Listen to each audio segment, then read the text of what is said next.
One of the greatest mysteries in aviation history may finally be solved.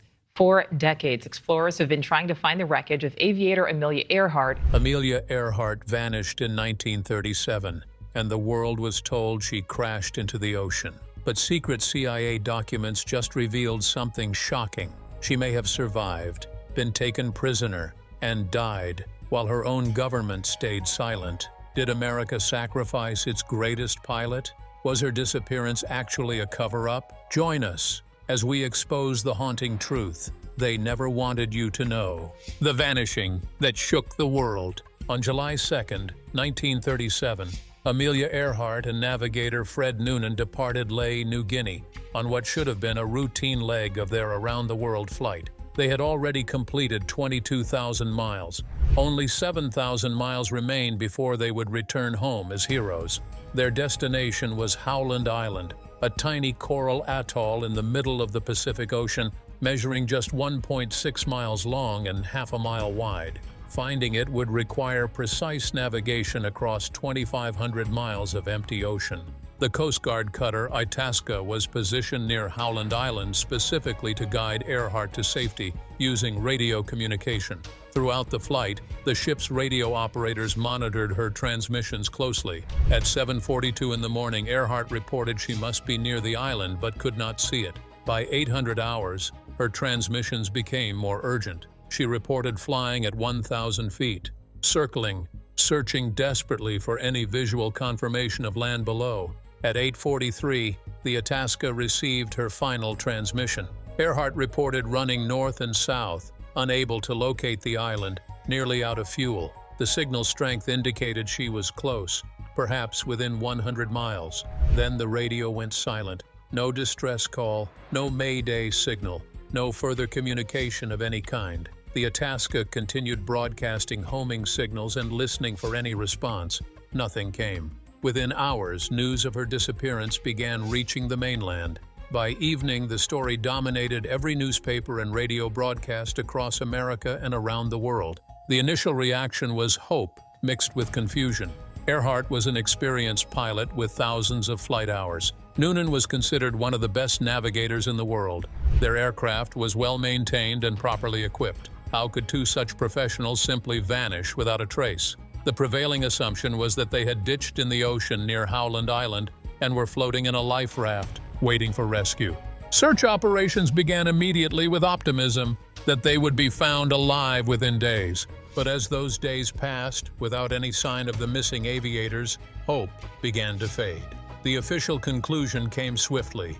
Amelia Earhart and Fred Noonan had run out of fuel, crashed into the Pacific Ocean, and perished. It was classified as a tragic accident resulting from navigation error and fuel miscalculation. Multiple radio operators reported hearing distress signals on Earhart's frequency in the days following her disappearance.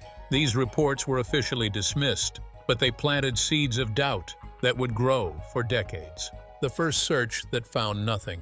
The search operation launched for Amelia Earhart became the largest and most expensive in naval history up to that point. President Franklin Roosevelt personally authorized the deployment of 9 ships and 66 aircraft. The total cost exceeded $4 million, equivalent to roughly $80 million in today's currency. For context, this was during the Great Depression when such expenditures were extraordinary. The search area covered 250,000 square miles of Pacific Ocean. Aircraft flew systematic grid patterns at low altitude, searching for any sign of wreckage, oil slicks, or survivors. Ships traversed predetermined routes, their crews scanning the horizon continuously. The operation focused primarily on waters surrounding Howland Island and along Earhart's projected flight path from Lae. Every small island and atoll within possible range was examined. Pilots flew over uninhabited coral reefs looking for any indication that an aircraft had come down there. For 17 days, this massive operation found absolutely nothing. No wreckage was spotted floating on the ocean surface. No debris washed up on any beach. Researchers examining search records decades later noticed significant gaps in coverage. Certain areas within Earhart's possible fuel range were not thoroughly searched. Most notably, islands in the Japanese-mandated Marshall and Caroline chains received minimal attention. Official explanations cited diplomatic complications and logistical constraints. Japan controlled those territories under League of Nations mandate and had become increasingly hostile to foreign presence. American military vessels entering those waters without permission could have created international incidents, but the gaps meant that substantial areas where a downed aircraft might have landed were never properly examined. On July 19th, the Navy abruptly announced the search was being terminated. The official statement declared that no trace of Amelia Earhart or Fred Noonan had been discovered, and they were presumed lost at sea. The sudden conclusion surprised many observers who expected the search to continue longer, given the resources already invested. Ships returned to their normal duties. Aircraft were reassigned to other operations. The case was administratively closed. Families were informed there was nothing more that could be done. The world's most famous female pilot had simply vanished, and apparently, that was where the story would end. But the questions raised by the search's abrupt termination would persist for generations. Classified files and silent decades. For more than 70 years, the disappearance of Amelia Earhart remained frozen in official history as a tragic accident. The government's position never wavered. She ran out of fuel and crashed into the ocean. End of story. But in the early 2000s, something extraordinary began to happen. Documents that had been sealed away in classified archives started to surface. Freedom of Information Act requests, once routinely denied, suddenly began yielding results, and buried within those yellowing pages were references to Amelia Earhart that had never been meant for public eyes. The Central Intelligence Agency, an organization that didn't even exist until 1947, 10 years after Earhart vanished, held files about her disappearance. Why would an intelligence agency created after her death maintain classified information about a civilian pilot? The documents revealed that the CIA had inherited records from earlier intelligence organizations, including military intelligence units operating in the Pacific during the 1930s. These units had been watching Japanese military expansion with growing alarm. Every island, every airfield, every naval movement in the Pacific was being monitored. The strategic landscape was shifting rapidly, and the United States knew war might be coming. The timing of Earhart's flight now appeared in a different light. 1937 was a pivotal year in Pacific geopolitics. Japan had invaded China and was fortifying islands throughout Micronesia in direct violation of League of Nations mandates. These islands had been awarded to Japan after World War I, but with strict conditions. No militarization, no fortifications, no military buildup. Yet intelligence reports suggested Japan was violating these terms on a massive scale. The problem was proof. Satellite reconnaissance didn't exist. High-altitude spy planes hadn't been invented yet. The only way to gather visual intelligence over remote Pacific islands was to fly over them at low altitude with cameras. When viewed through this lens, Amelia Earhart's route became deeply suspicious. Her planned path took her directly through the heart of Japanese-controlled territory. She would pass near or over dozens of islands where military activity was suspected but unconfirmed. The official explanation for her route emphasized setting records and completing a circumnavigation close to the equator. But military analysts looking at maps saw something else entirely.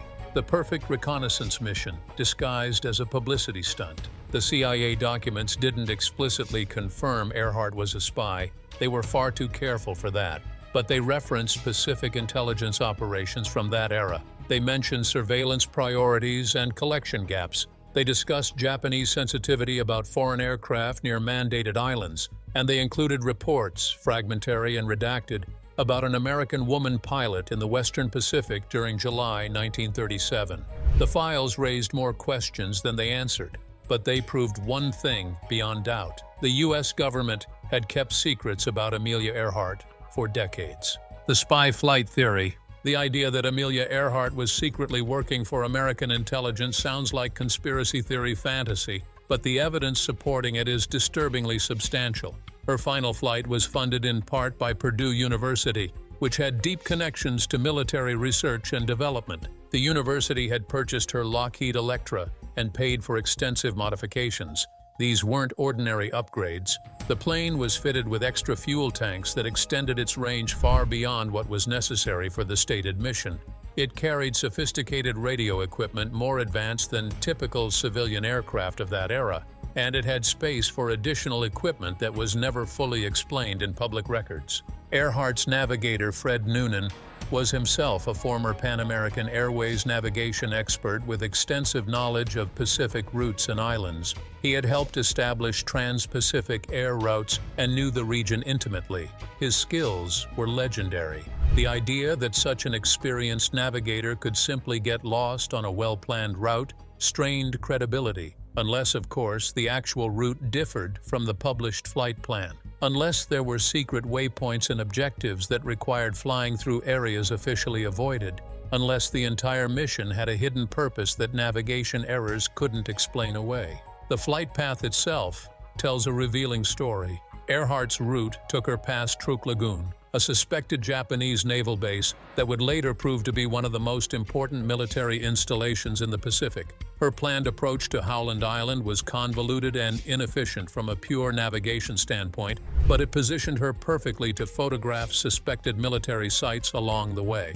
The official explanation blamed poor planning and bad weather, but experienced pilots who later analyzed the route found the deviations too deliberate to be accidental. Japan was extraordinarily sensitive about foreign aircraft in the mandated territories. They had expelled foreign journalists, restricted access to the islands, and warned other nations about unauthorized flights. American military planners desperately needed to know what Japan was building in those remote atolls. Spy planes were still years away, but a famous female pilot attempting a record-breaking flight? That was the perfect cover. Who would suspect America's sweetheart of espionage? The theory gained even more traction when researchers discovered that Earhart had met with military intelligence officers before her departure. She had been briefed on emergency procedures and given special contact protocols. Everything about the flight's preparation suggested military involvement at a level far beyond supporting a civilian record attempt. The question wasn't whether intelligence agencies were involved. The question was how deep that involvement actually went, and what mission Amelia Earhart was really flying when she disappeared forever into the Pacific sky. The shocking intercept reports. The most disturbing documents in the CIA files weren't about Amelia Earhart's flight plan or her possible intelligence connections. They were about what happened after she vanished. Buried in declassified records were references to intercepted radio transmissions that had been carefully logged, analyzed, and then hidden from public view for decades.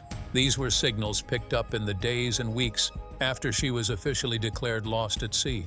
Radio operators across the Pacific, both military and civilian, reported hearing distress calls on Earhart's known frequencies long after her plane should have run out of fuel and crashed. Some reported hearing a woman's voice calling for help. Others picked up coded signals and position reports that seemed to originate from areas far northwest of Howland Island. The U.S. Navy publicly dismissed these reports as wishful thinking, radio interference, or outright hoaxes. But internal military documents told a very different story. Intelligence analysts took these transmissions seriously. They triangulated positions based on signal strength and direction. They noted patterns and repetitions that suggested genuine distress calls rather than random interference. And the locations they calculated pointed toward one deeply troubling possibility. The signals were coming from somewhere in the Japanese-mandated Marshall Islands, hundreds of miles off Earhart's intended course. This was enemy territory, politically sensitive and completely off-limits to American search vessels. Even more disturbing were intelligence reports referencing eyewitness accounts from the region. The CIA files contained summaries of interrogations conducted years later with civilians who had been in the Marshall Islands during the summer of 1937. Multiple witnesses, interviewed independently, described seeing a silver aircraft crash land on a reef near an island called Mili Atoll. Some claimed they saw two people, a man and a woman, pulled from the wreckage by Japanese military personnel. One report specifically mentioned an American woman being taken into custody. Another referenced a female pilot with short hair who was transported to a larger island under guard. These accounts were never investigated publicly. They were never shared with Earhart's family. They were never mentioned in official statements about the search. Instead, they were classified, stamped secret, and filed away in archives where they would remain hidden for more than half a century. The implication was staggering and chilling. The U.S. government had received credible intelligence suggesting Amelia Earhart survived her crash and was captured by Japanese forces. And rather than pursue that information, rather than demand answers or mount a rescue operation, they chose silence. They let the world believe she had drowned while knowing there was evidence to the contrary. The question that haunted researchers who finally saw these documents was simple and terrible. If Amelia Earhart survived the crash, why was the world deliberately told she didn't? The prisoner who never came home. The possibility that Amelia Earhart died as a prisoner in Japanese custody is almost too horrifying to contemplate. But the evidence supporting this nightmare scenario continued to accumulate as more documents were declassified and more witnesses came forward decades later. If she had indeed survived the crash and been captured, her fate would have been determined by circumstances far beyond her control. Japan and the United States were not officially at war in 1937, but tensions were explosive. Any American pilot, especially one potentially engaged in espionage, would have been treated as an enemy combatant or spy. Japanese military installations in the Marshall Islands were shrouded in absolute secrecy. The empire had systematically closed the region to foreigners and was constructing fortifications, airfields, and naval bases in direct violation of international agreements. If Earhart had been taking photographs or gathering intelligence when she crashed, she would have been captured with damning evidence of Japan's illegal military buildup. Her presence alone proved that American aircraft could penetrate the supposedly secure mandated territories. From a Japanese military perspective, she represented both a security breach and a propaganda disaster. Admitting they had captured her would confirm their violations. Releasing her would allow her to report what she had seen.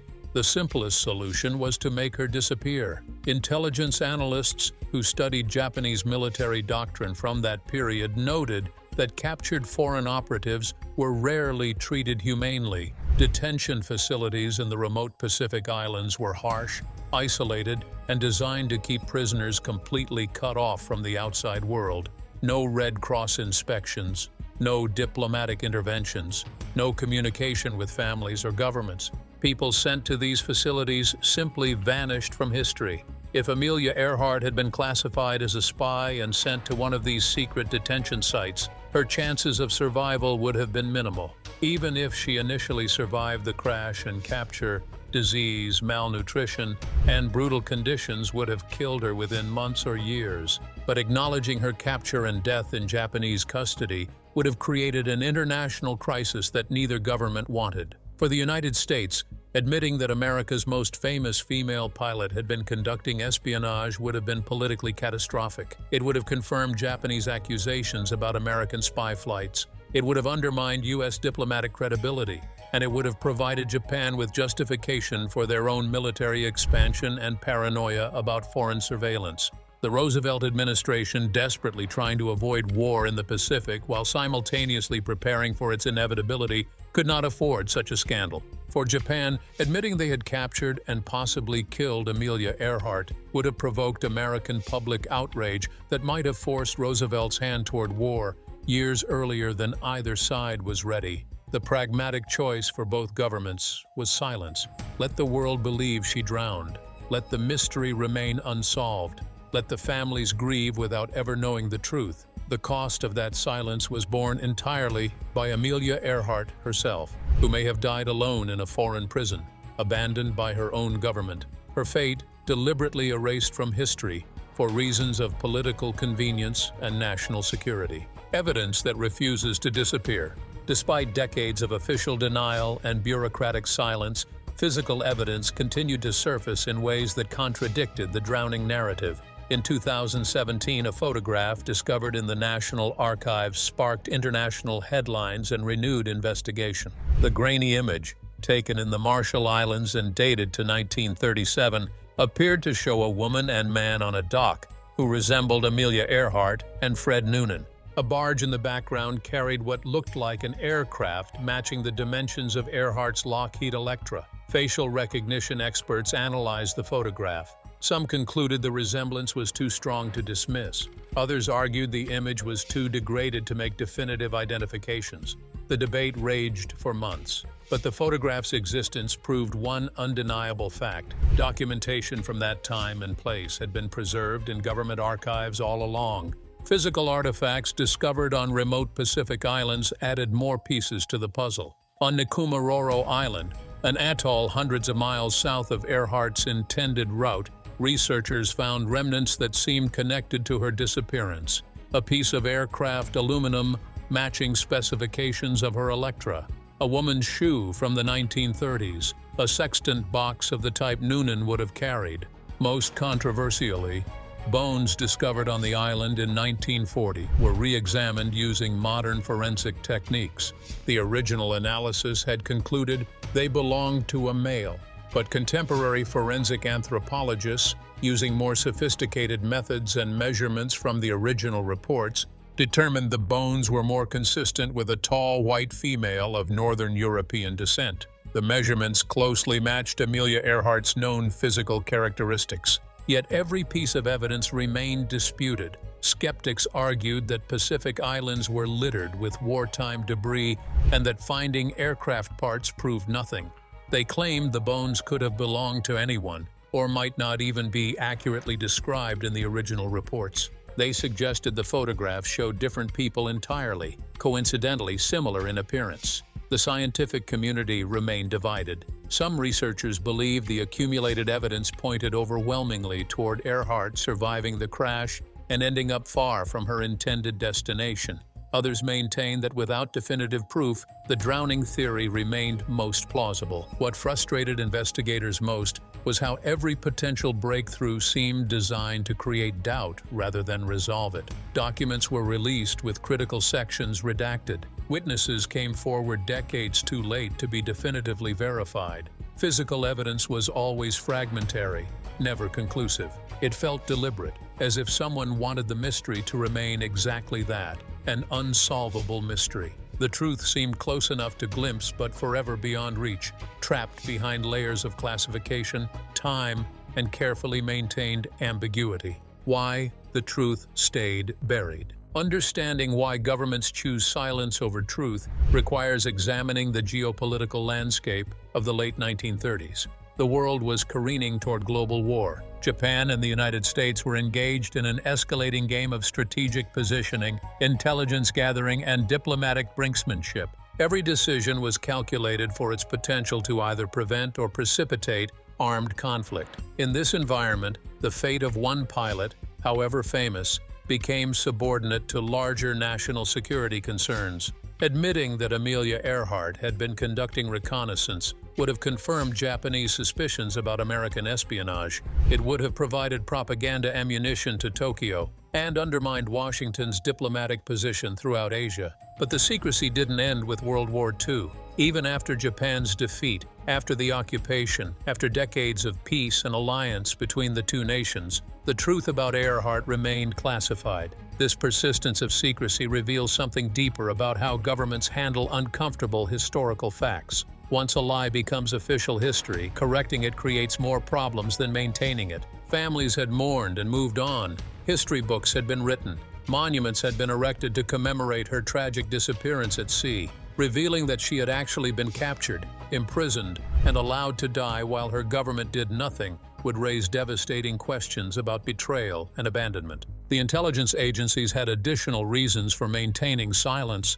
Acknowledging that Earhart was an intelligence asset would set precedents about how the government uses civilians for espionage. It would create legal complications and historical accountability. Every family member of every missing person would demand to know if their loved one had also been secretly working for intelligence services. The operational security of using civilian cover for intelligence gathering would be compromised. The CIA and its predecessor organizations had built entire programs around plausible deniability. Confirming the Earhart operation would undermine that principle. There was also the simple human reality that the people who made the original decisions to hide the truth were long dead. The current custodians of these secrets had inherited them from previous generations. They maintained classifications not because they personally believed in the necessity of secrecy, but because declassification required justification, and effort. It was easier to stamp documents secret for another decade than to review them for release.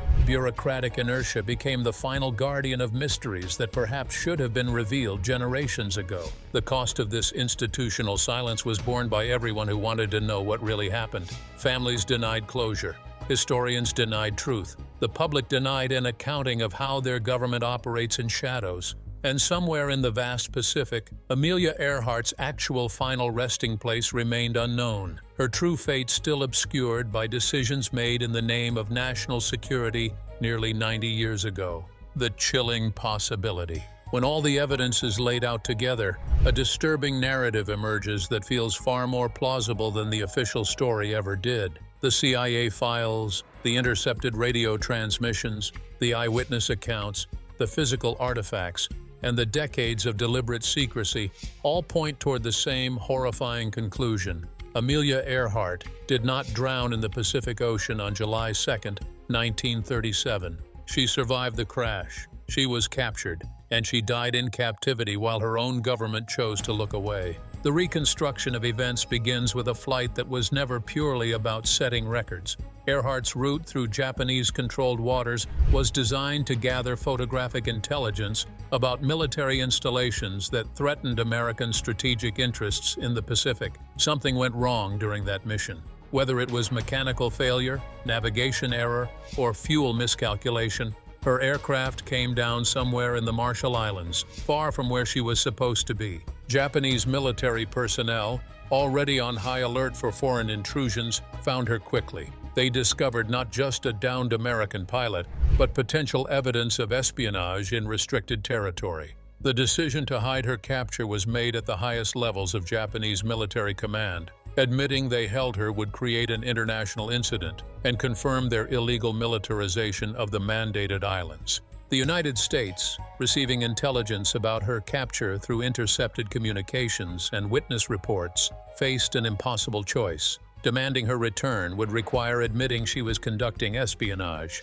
It would provide Japan with justification for their paranoia about American surveillance. It would potentially accelerate the march toward war that both nations were desperately trying to delay. So the conspiracy of silence began. The massive search operation was conducted knowing it would find nothing because Earhart wasn't where everyone was looking. The official conclusion of death by drowning was announced, while intelligence analysts studied reports suggesting she was alive in Japanese custody. Months turned into years as diplomatic relations continued to deteriorate. As war finally came to the Pacific, Amelia Earhart's actual fate became a secret too dangerous and too embarrassing to ever reveal. She had been sacrificed on the altar of political necessity, abandoned by the very government she had been serving. The emotional weight of this possibility is staggering. To imagine Amelia Earhart, celebrated aviator and American icon, dying alone in a foreign prison while her own country pretended she had vanished at sea is almost unbearable.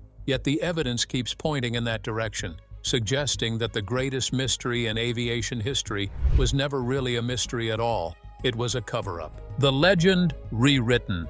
Amelia Earhart has lived in popular imagination for nearly 9 decades as the brave pilot who disappeared while chasing an impossible dream. Her image adorns postage stamps and airport terminals. Children learn her name as a symbol of courage and pioneering spirit. She represents determination, adventure, and the tragedy of dreams cut short by cruel fate. But if the CIA files and accumulated evidence tell the true story, then everything we thought we knew about her disappearance is a carefully constructed fiction. The real Amelia Earhart may have been something far more complex and troubling than the legend allows. She was still a hero. Nothing about potential intelligence connections diminishes her courage as an aviator or her importance as a trailblazer for women in aviation. But she may also have been a pawn in geopolitical games far larger than herself. She may have been sent on a dangerous mission under the guise of a publicity stunt. She may have been captured,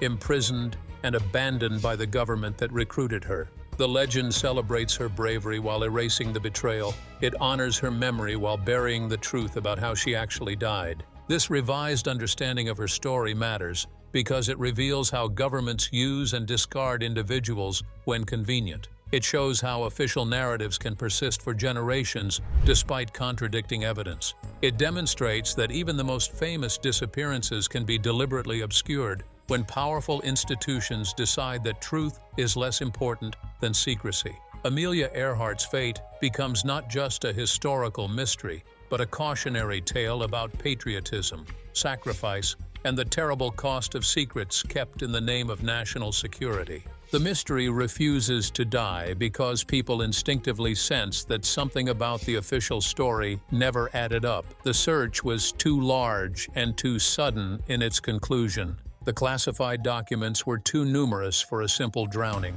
The witness accounts were too consistent to all be false. And the government's insistence on secrecy has lasted far too long for there to be nothing to hide. Each new piece of evidence, each declassified document, each revelation brings us closer to a truth that may be more painful than the comforting mystery. What if the truth was never meant to be found? What if Amelia Earhart's disappearance was engineered to become eternal mystery, forever unsolvable, because the real story was too damaging to ever acknowledge? That final haunting question lingers over every theory, every investigation, every attempt to finally solve aviation's greatest mystery. And perhaps that was the plan all along, to let her vanish so completely that truth itself became impossible to distinguish from legend. If you enjoyed this video, like and subscribe, and also click the next video shown on your screen.